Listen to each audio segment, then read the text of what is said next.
Welcome to KK Telangana. ఎంత దుర్మార్గం ఉందంటే తెలంగాణ స్టేట్లో, తెలంగాణ రాష్ట్రంలో గతంలో బీఆర్ఎస్ గవర్నమెంట్ ఉన్నప్పుడు గవే అరెస్టులు, మీడియా మిత్రుల్ని, జర్నలిస్టులని ఆగం చేసిన కేసులు. ఇప్పుడు రేవంత్ రెడ్డి ముఖ్యమంత్రి గవర్నమెంట్, కాంగ్రెస్ గవర్నమెంట్లో కూడా మళ్ళా సేమ్. మనం అనుకున్న ముఖ్యమంత్రి చాలా మంచోడు అయ్యా, చాలా గొప్పోడు అని అనుకున్నాం, కానీ ముఖ్యమంత్రి రేవంత్ రెడ్డి సార్ కూడా అదే పని. ఎందుకు ఈ మాట చెప్తున్నంటే, ఖమ్మం జిల్లాలో ఆ ఏరియాలో 62 ఎకరాల భూమి ఒక 30 ఎకరాలు కబ్జా చేసుడు అయింది. ఏం లేదన్నా కానీ 1000 మంది గరీబ్ వాళ్ళు రోడ్డు మీదకి వచ్చారు, 1000 ఇండ్లు కొలగొట్టుడు జరిగింది. అయితే ఆ వీడియో తీయడానికి, ఆ కవరింగ్ చేయడానికి తొలి వెలుగు రాగు, కాలేజ్ టీవీ, ఇంకా మిగతా చాలా రిపోర్టర్లు, ఓకే టీవీ, సావియా, ఇట్లా కొంతమంది జర్నలిస్టులు అటు పోతుంటే వీళ్ళు ఏం చేస్తారు? అసలు పోలీసు వాళ్ళు ప్రజల కోసం ఉన్నారా, రాజకీయ నాయకులకు ఉన్నారా? ఎవరి కోసం అసలు? ప్రజలు డబ్బులు కడితే, పన్నులు కడితే జీతం వచ్చేది మీకు, పనిచేసేది వాళ్ళకా? అసలు జర్నలిస్ట్ దేనికోసం ఉంటాడయ్యా? జర్నలిస్ట్ మంచి చెడు చూపిస్తాడు. ఇలా ఎవరు చూపెట్టాలి అవన్నీ? 2013లో ఆ ఏరియాలో అందరికి పట్టాలు వచ్చినాయి. పట్టాలు 100 గజాలు. అది ఎందుకు కొలగొడుతున్నారు అంటే కారణం ఏంటంటే, ఆ ఏరియాలో కలెక్టర్ ఆఫీస్ వచ్చింది. అక్కడ ఎకరానికి 5 నుండి 6 కోట్ల రూపాయల దాకా ఎకరానికి ఉంది. ఇదంతా ఇట్లా ఉంది కాబట్టి ఎవరంతో అందరు కాల్ చేపించి మిలిటరీ పోలీసులు సిబ్బంది పెద్ద హంగామా బులెరో తెచ్చి కూలగొట్టుడు, రోడ్డు మీకు వచ్చేస్తారు పరిస్థితి. అసలు ఎక్కడ జరిగింది ఇది? ఇగో మన తొలివెల రావు ఇప్పుడు ఏమవుతుందో ఇక్కడ పరిస్థితి.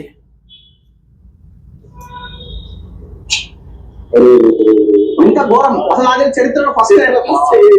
చరిత్రలో రోడ్డు మీద మీడియాని మీ వల్ల లా అండ్ ఆర్డర్ ఇష్యూ వస్తుందని అడ్డుకోవడం చరిత్రలో ఫస్ట్ టైం. వీళ్ళు ఏం చేస్తారు? వీళ్ళు దొంగలా, లంగలా, రౌడీలా, గుండాలా, ఏమైనా దంద చేస్తుర్రా? ఏం చేస్తారు? ప్రజలకు మంచి పని చేస్తుర్రు, జనాలకు చూపిస్తుర్రు. అక్కడ అన్యాయం జరుగుతుంది, కబ్జాలు అయినాయి, ప్రజలకు చూపిస్తుర్రు. ఇలా ప్రజలకు చూపెట్టడానికి పోతే వాళ్ళని దొరకబట్టి, టోల్గేట్గా దొరకబట్టి, అసలు వాళ్ళు దొరకబట్టి దొంగలు వాళ్ళు, కబ్జా చేసిన వాళ్ళు దొంగలు. ఇటు మొక్కన ఇక్కడ వాస్తవానికి తెలంగాణ రాష్ట్రంలో రేవంత్ రెడ్డి ముఖ్యమంత్రి కానీ ఇక్కడ ఈ విషయంలో చెప్పాలంటే మనం అనదు, కానీ చంద్రబాబు నాయుడు చేతి కూడా ఉంది ఇక్కడ. ఆంధ్ర వాళ్ళది కూడా నడుస్తుంది ఇక్కడ కథ. ఈ మంత్రులు కలిసి ఇట్లా ఆగా చేస్తారు, అంత పరిశ్రమ చేస్తారు. గమనించండి, మేము వెళ్తున్నది ఓకే ఖమ్మం జిల్లా, ఖమ్మం పట్టణంలో వెళ్ళది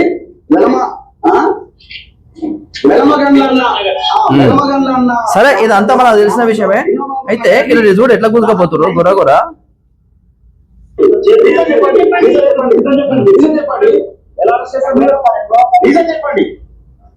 వాస్తవానికి అరెస్ట్ చేయాలంటే మీ దగ్గర ఏముంది? ఒక మనిషిని అరెస్ట్ చేయాలంటే ఏం కావాలి? ఒక మనిషిని అరెస్ట్ చేయాలంటే ఎవరైనా కానీ ఏం చేయాలి? వాళ్ళ దగ్గర ఆధారం ఏముంది? నోటీస్ ఏమి ఇవ్వాలి? ఎలాంటి నోటీస్ లేకుండా ఎస్ఐ కానీ, అక్కడ కానిస్టేబుల్ కానీ, సిఐ కానీ అంత మొత్తం దొంగలెక్క గుంజుకపోతారు రిపోర్టర్ని. చూడ ఎట్లా గుంజుకపోతారు. అరే మొత్తం ఎంత ఘోరం అవుతుంది అసలు. ఏం పాపం చేసాం చెప్పండి? మీరు పాపం చేసేది ఏంటంటే మంచి చూపెట్టడే పాపం. ఇది కాదు, ఇది చూపిస్తాను మీకు.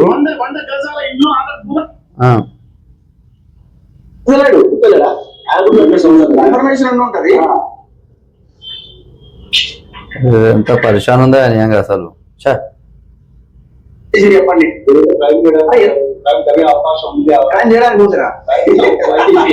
వీళ్ళు ఏం క్రైమ్ చేస్తారు? వీళ్ళు క్రైమ్ ఏం చేస్తారు అసలు? రిపోర్టర్ క్రైమ్ చేస్తారా? ప్రజలనే మీరే చెప్పాలి, బుద్ధి చెప్పాలి. వాస్తవానికి జర్నలిస్టులు దేనికోసం పోతారు? కవరింగ్ కోసం పోతారు. వీళ్ళు ఎవరు పట్టుకోవాలి? దొంగలను పట్టుకోవాలి, కబ్జాదారులు పట్టుకోవాలి. ఈ తెలంగాణ రాష్ట్రంలో ఎన్నో అన్యాయాలు అవుతున్నాయి. పోలీసుగా సాదా కాదు, ఏమన్నా మీడియా సోషల్ మీడియా ఏమొస్తుంది, ఎవరి మీద చేస్తున్నారు, వీళ్ళని లోపలేయాలి. గతంలో బీఆర్ఎస్ గవర్నమెంట్ ఉన్నప్పుడు మన తొలివేలు రావు రోడ్డు మీద పనులు కొంటుండు. ఆ పనులు కొన్నప్పుడు అట్లా అరెస్ట్ అయింది. ఈరోజు 10 మంది రిపోర్టర్లు కవరింగ్ కోసం పోతే ఈరోజు మళ్ళీ ఆ టోల్గేట్ కూడా ఈ రేవంత్ రెడ్డి ముఖ్యమంత్రి కాంగ్రెస్ గవర్నమెంట్ ఈ రకంగా అరెస్ట్ జరుగుతుంది. ఇది ఏముంది, మీ ఇద్దరే. ఆ బీఆర్ఎస్ గవర్నమెంట్ ఏముంది, ఈ కాంగ్రెస్ గవర్నమెంట్ గట్టినే ఉన్నది. అది మీ ఇద్దరు ఒకటే అన్నట్టు అర్థమైపోయింది. నువ్వేదో మంచివాడు అనుకున్నా కానీ ఇంత ఘోర మోసం చేద్దాం అనుకోలే.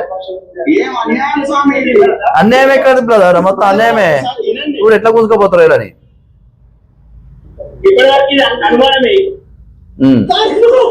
చూడండి ఎట్లా కూసుకోపోతాడు. ఓ రిపోర్టర్ని రౌడీలా గుండాలా, అసలు పోలీసులు ఎవరి కింద పని చేస్తారు వీళ్ళు. గొడవ గుంజుకపోతారు.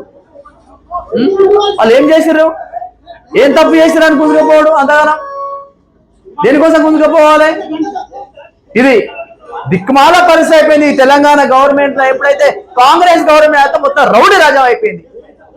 కబ్జాలు, రౌడీదానము, రెడ్డిల రాజ్యము. అక్కడ మొన్న ఈ విషయం పక్క పెడితే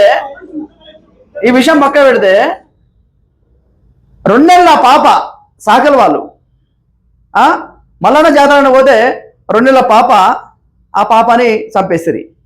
ఇక్కడ ఈడ కూడా రెడ్డి రాజ్యంతో జరిగే విషయము.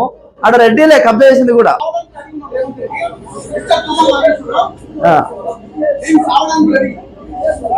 తొలివేలు రాగు నేను జస్టానికి రెడీ అని చెప్తుండు.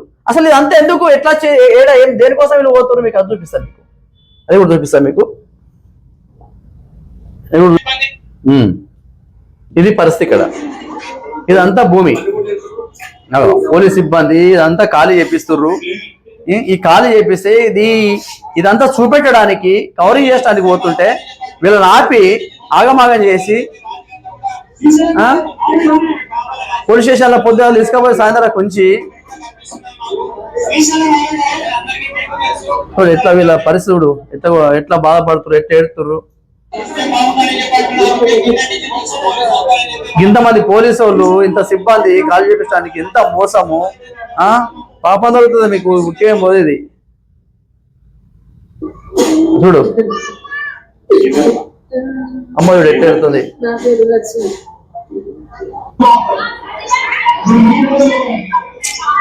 దారుణం, మహాదారుణం ఇది. చూడండి, ఈ కూల కొడుతురు కదా, ఇవన్నీ చూపెట్టడానికి మనలో పోతున్నారు. ఇదంతా చూపెట్టద్దు, సోషల్ మీడియా రావద్దు, టీవీలలో రావద్దు అని అలా అరెస్ట్ చేసి జరిగింది.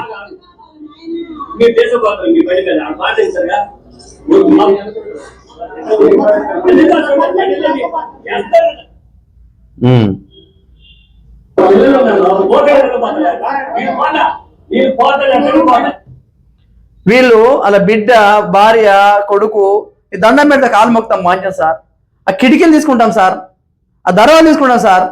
లేదు ఇల్లు లేదు, బయటకు వెళ్ళగొట్టుడే. అంత ఘోరమైన పరిస్థితి. రౌడీల కంటే ఎక్కువ అదైపోయింది. ఇల్లు కట్టుకున్న ఇల్లు బిల్డింగ్ ఊలగొట్టి ఆ దర్వాలు తీసుకుంటాం, కిటికీలు తీసుకుంటే టైం ఈ సార్, ప్లీజ్ సార్ అని భార్య, భర్త, బిడ్డ, చిన్నపిల్లలు అందరు బతిరానా కానీ ఇంటలేరు. అంత ఘోరంగా అన్యాయం అయిపోయింది.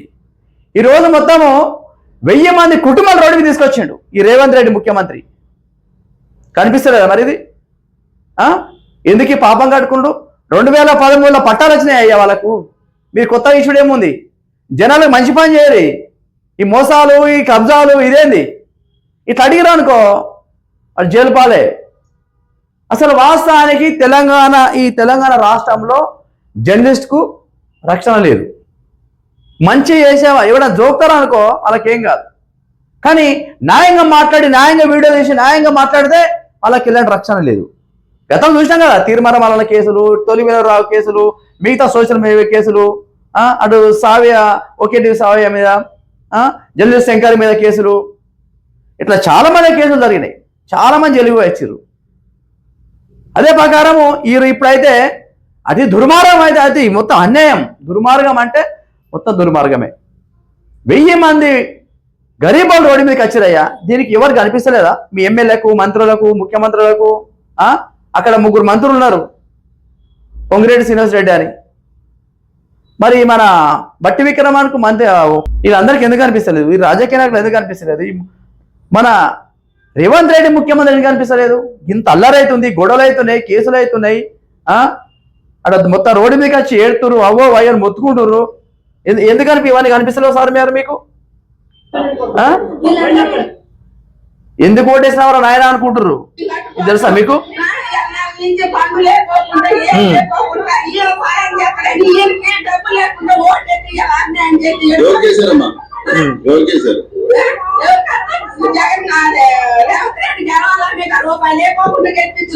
రేవంత్ రెడ్డి సార్కు ఓటేసినాము, మంచోడని గెలిపించినాము, మన నోట్లో మన్ను కొట్టినామని చెప్తుర్రు ఇగో వీళ్ళు ప్రజలు, అక్కడ ఉన్న ప్రజలు. వాళ్ళు ఏం చేయలేదు గతంలో, బీఆర్ఎస్ గవర్నమెంట్ ఏం చేయలేదు. మీరు చేస్తారు కావచ్చు, అన్ని చేస్తారు కావచ్చు, చాలా మంచోడు, చాలా గొప్పోడు అని గెలిపిస్తే ఇక రోడ్డు మీద తీసుకొచ్చిన మొత్తుకుంటారు. ఇదారా ముఖ్యమంత్రి సార్ రేవంత్ రెడ్డి గారు సార్, వినండి. ఆయన ఏం చేస్తాడు సాయం? ఏం చేయడు ఆయన.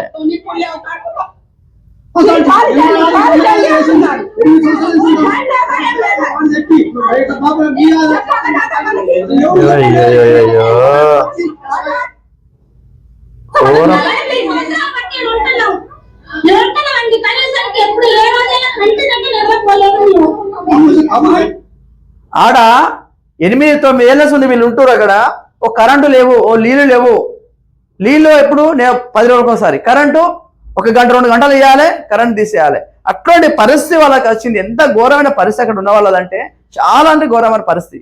అట్లాంటి వాళ్ళని కాల్ చేయించుడు, కరెంట్ తీసేసాడు. కరెంట్ తీసేస్తే కూడా మనిషికి 50 రూపాయలు ఇచ్చి లైన్ మ్యాన్ ఇచ్చి పెట్టించుకుంటారట. అట్లాంటి పరిస్థితి అక్కడ ఉంది ఆ ఏరియాలో, ఆ ఖమ్మం జిల్లాలో. మొత్తం రోడ్డు మీదకి లాగిండి అయ్యా ముఖ్యమంత్రి రేవంత్ రెడ్డి గారు. ఇటువంటి పరిస్థితి మీది.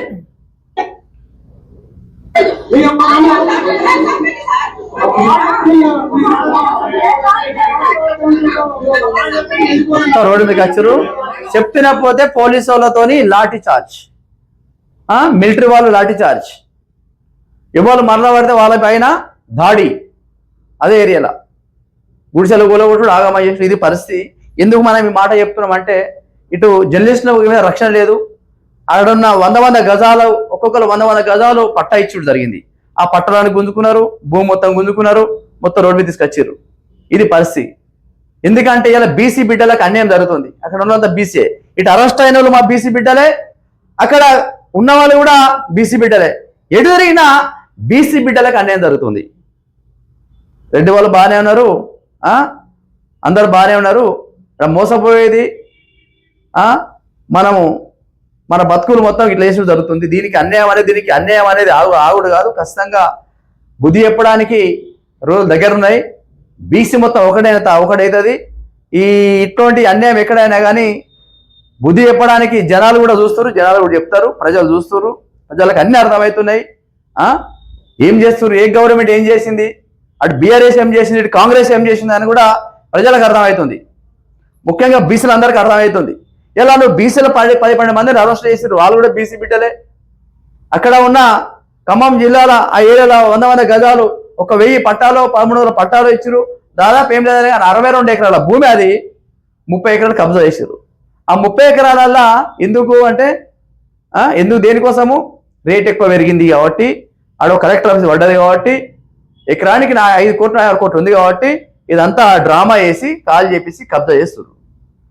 ఇంకోటి దీనికి ఈ వెల్షర్కు ఈ ఫ్లాట్లు అందరికీ ఈ 1000 కుటుంబాలు ఏదైతే గుడిసెలు ఉన్నాయో ఇలా కోర్టు స్టే కూడా ఉంది. ఆ స్టే కూడా వీళ్ళకి పనిచేస్తలేదు. ఎందుకంటే గవర్నమెంట్ వాళ్ళది కదా, కోర్టులు పనిచేయి, జడ్జిలు పనిచేయి, హైకోర్టు కూడా మీకు పనిచేయదు. మీది ఉంది కాబట్టి మీరు నడిపిస్తారు. మీకు పని ఏం కావాలి, కబ్జా చేయాలి, ఖాళీ చేయాలి, వాళ్ళని కొట్టాలి, తిట్టాలి, బయట పంపాలి, వాళ్ళ ఇల్లు మొత్తం గుల్లగొట్టాలి, వాళ్ళ నాశనం చేయాలి. ఒక్కరికన్నా పాపం అనిపిస్తుంది అయ్యా ఈ కాంగ్రెస్ గవర్నమెంట్ చెప్తున్నా. ఒక్కరికన్నా ఎమ్మెల్యేకో, మంత్రులకో, ముఖ్యమంత్రి రేవంత్ రెడ్డి సార్ గారు మీకే చెప్తున్నా, ఏమైనా పాపం అనిపిస్తుందా? ఇది న్యాయమేనా? హైడ్రా ఎడవైంది, హైడ్రా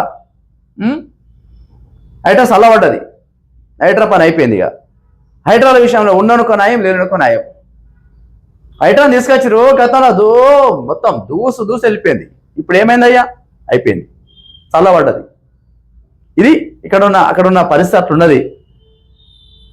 ఎందుకంటే ఈ మాట మనం ఎందుకు చెప్తున్నామంటే ఈరోజు జర్నలిస్టుల మీద బాగా దాడులు జరుగుతున్నాయి, కేసులు అవుతున్నాయని మనం చెప్పు జరుగుతుంది. మన నెక్స్ట్ ఎపిసోడ్ మళ్ళీ కలుద్దాము. మా ఛానల్ అందరూ లైక్ షేర్ చేయండి. కేకే న్యూస్ తెలంగాణ ఒక లైక్ షేర్ చేయండి. Thank you. నెక్స్ట్ ఎపిసోడ్ మళ్ళీ కలుద్దాం. Thank you.